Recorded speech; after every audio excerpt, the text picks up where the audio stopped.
This is News Talk.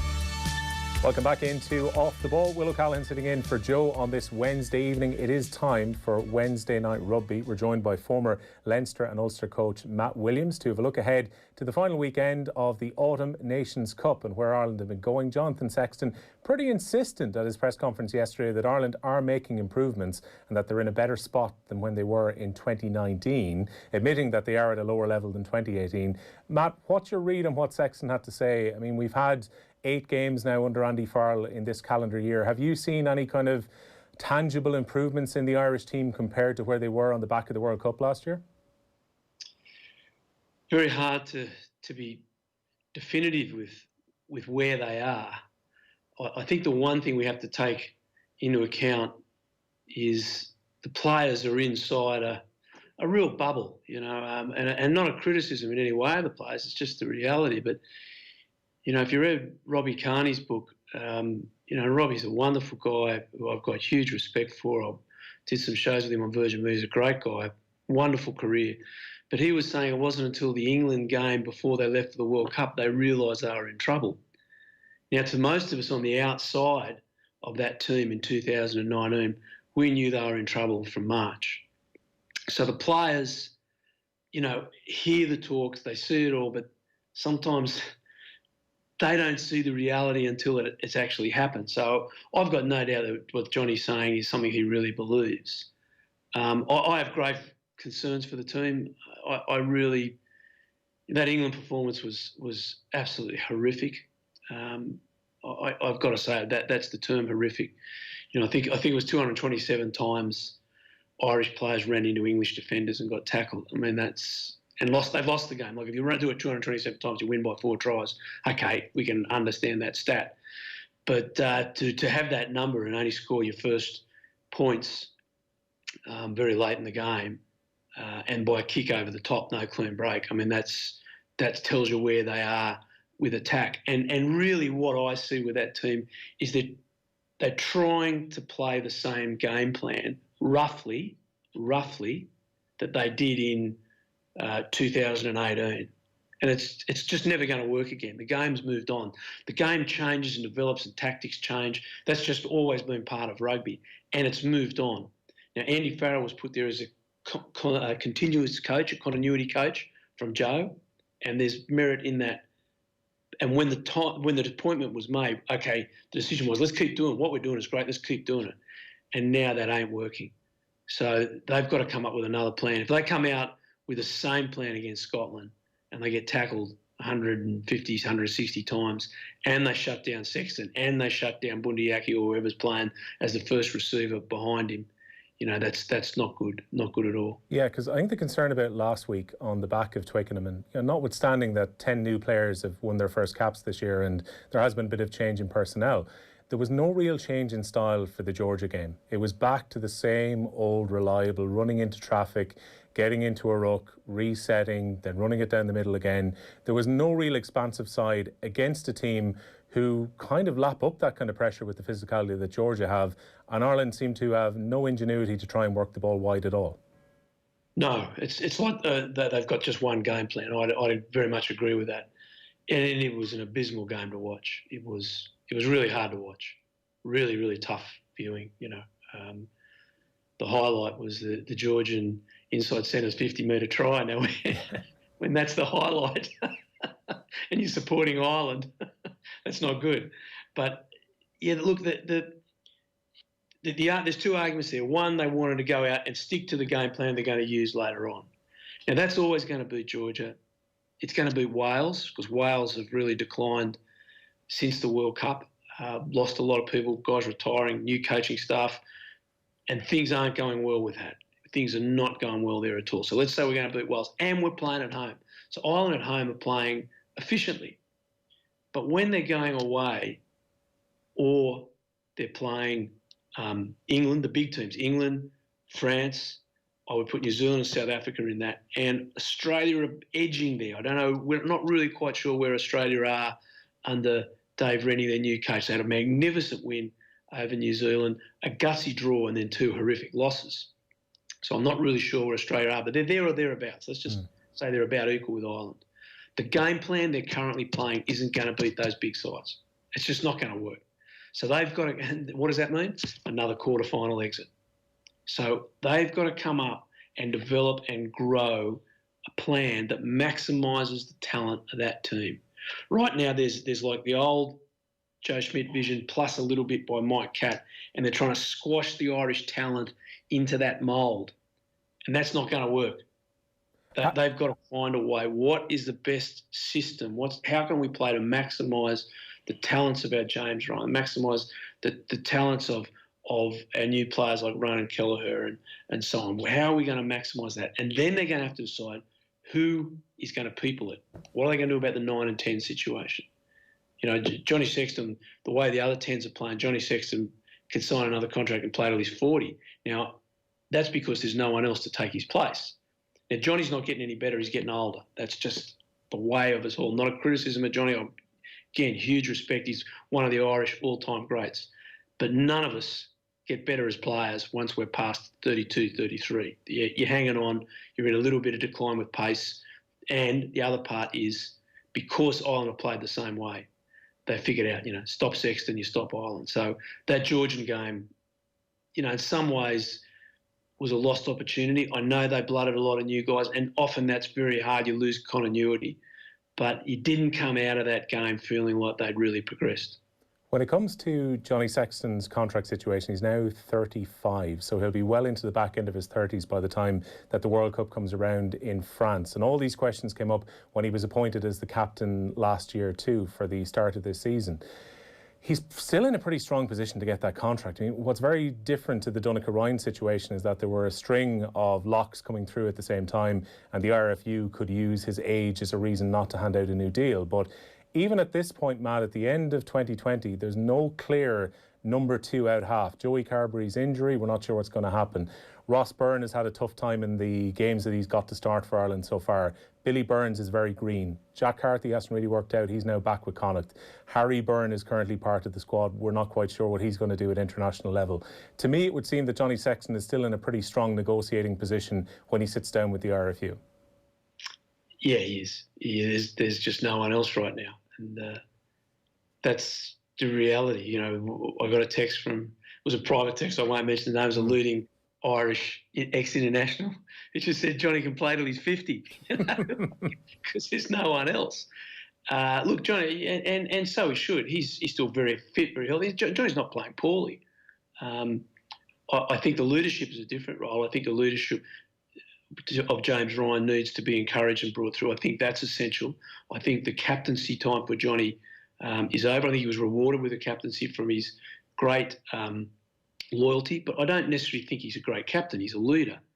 But, just the fact he lost his temper getting substituted, you can't come out on the Friday and say, we've got a great coaching team, we've got a great spirit, we're doing everything, and then you get substituted and you do your nana coming off the field. Not everyone's a captain. That doesn't take away from Sexton's leadership. I do think it's time for a new captain. I do think for the longevity where we are, we're 2 and a bit years out from the next World Cup, so that time to blood that is now. And I think that will also take some pressure off Johnny, and that will extend his career as a player when that pressure's taken away. So that is a truthful thing. The thing I think Johnny's got to come to terms with, and all the players do in the COVID era, is when their contracts come up, there's going to be haircuts. They're not going to get the money that they were getting. Everyone around the world has got that. So I think it's also a different market. I know the money in Europe, in France, is not what it was. People are talking some talk, but I've heard from very, very well-informed sources that there's been serious cuts in budgets at the vast majority of clubs, if not all of them. Yeah, because David Nucifora was pretty honest about this on Monday morning when he was asked about the potential of Irish players leaving, and he was saying, look, the pot is likely to be reduced in terms of the money, a haircut, as you said, in terms of the contracts. There's a lot of high-profile players who are into the last 2 years of their current deals. When they sit down for negotiating, maybe some of the bumper contracts that were available before aren't going to be there if the IRFU are going to turn in a 30 million loss next summer, which they're projecting. But unless they go to a sugar daddy club in England, in all likelihood, there's probably not going to be huge contracts on offer elsewhere. I completely concur with that. I think the players just have to face reality, like all of us around the world. Everyone involved in rugby around the world has had a reduction in their wages. That's just a fact.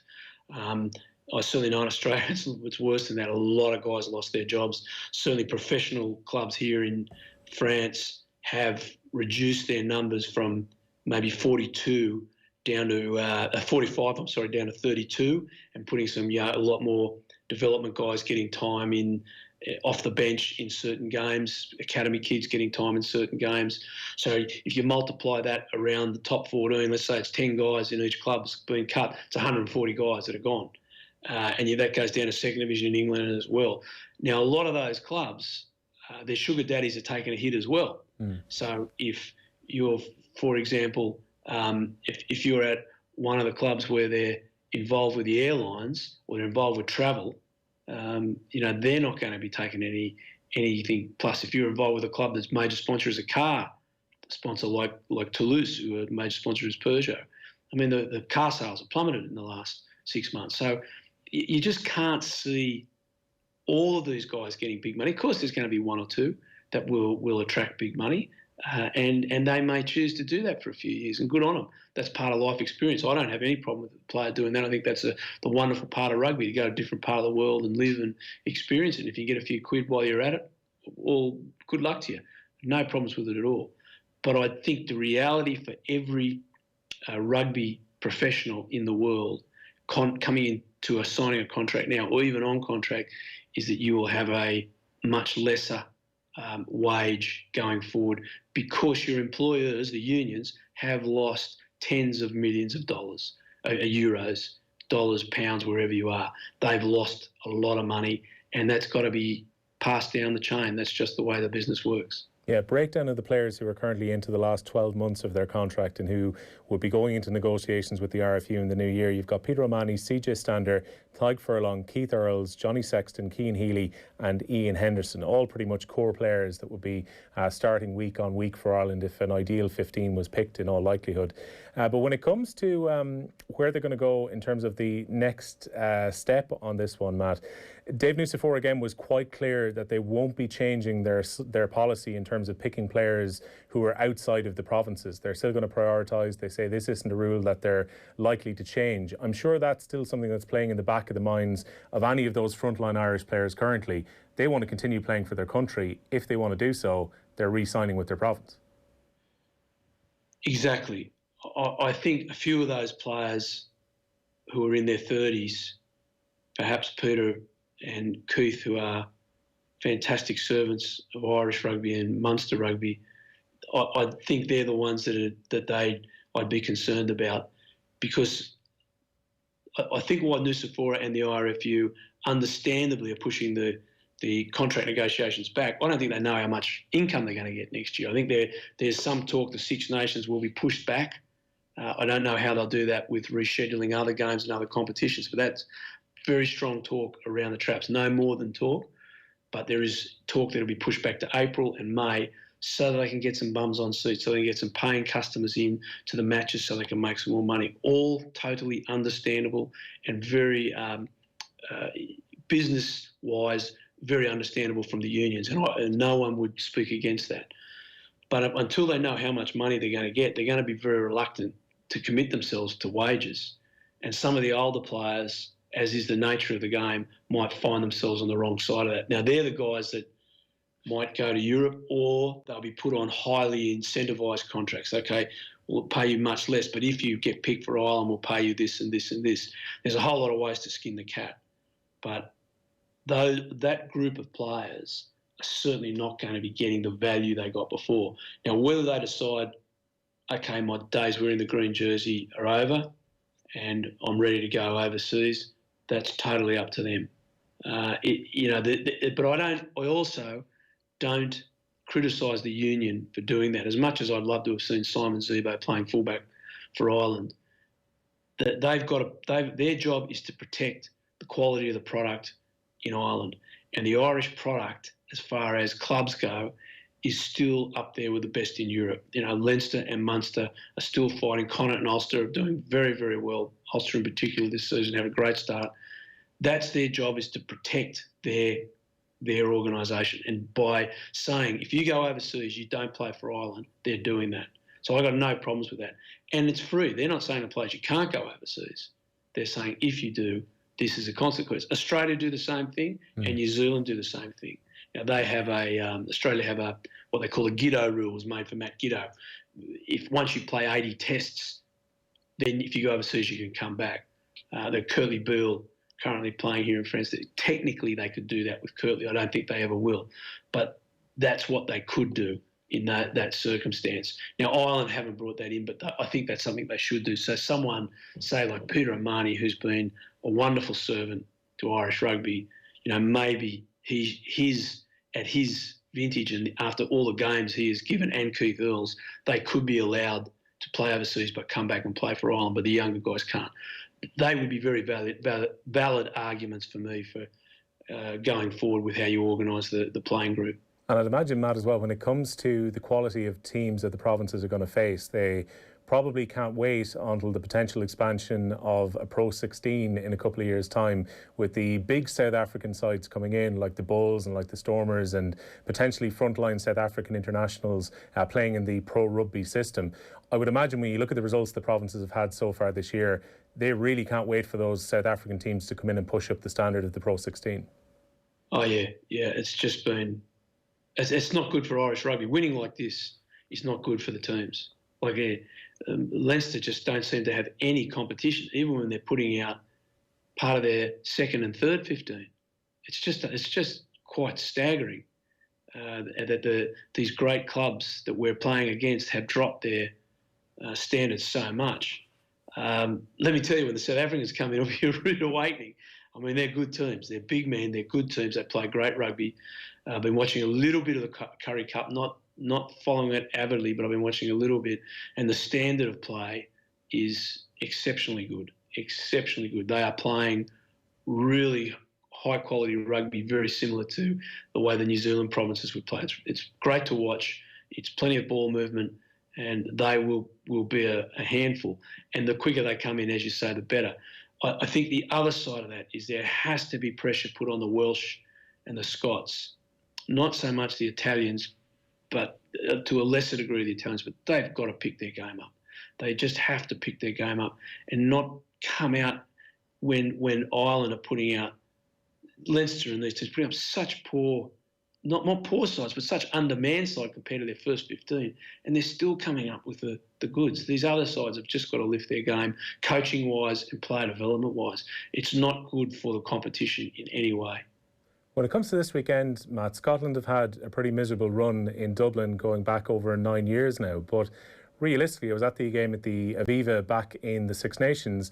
If Stuart Hogg keeps his eye on the ball and gets that grounded, Scotland could well have won that game. And that was a Scotland team without Finn Russell. How much of a danger do Scotland pose to Ireland this coming weekend? I think they pose a real danger. First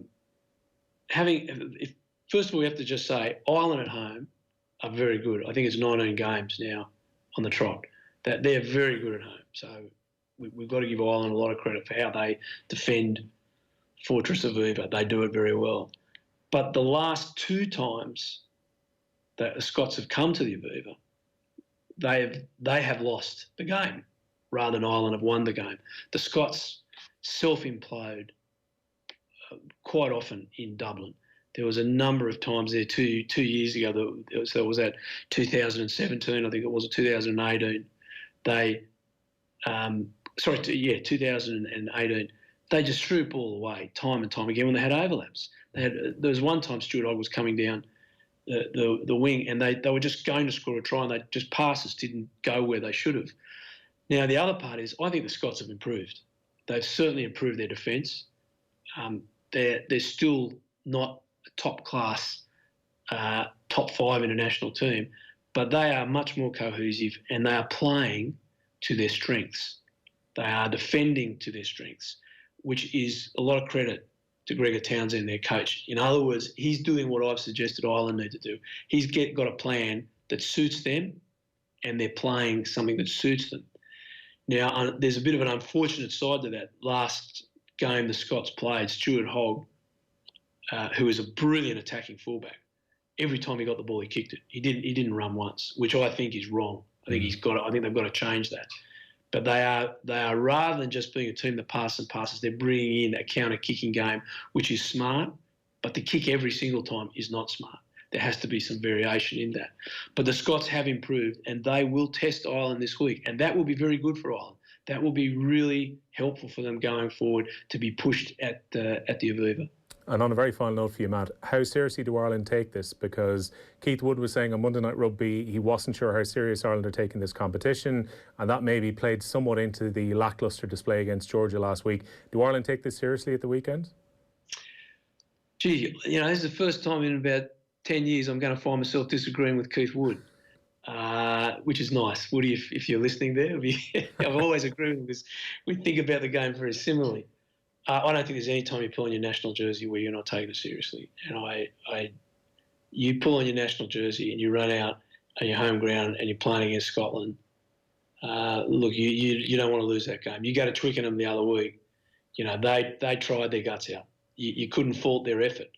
It was mindless and repetitive, but you couldn't fault their effort.